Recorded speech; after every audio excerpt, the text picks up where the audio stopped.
To me, some of the most exciting and promising applications of stem cell biology to human health involve treatment of degenerative disease.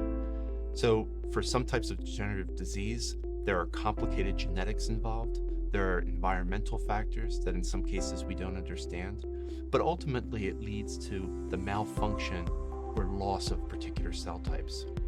So the idea of being able to potentially use stem cells to replace those cell types and transplant them back into patients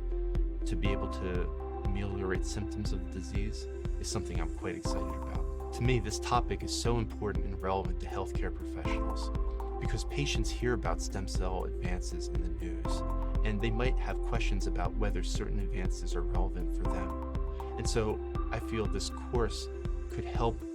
physicians and healthcare professionals be able to navigate those conversations with patients in an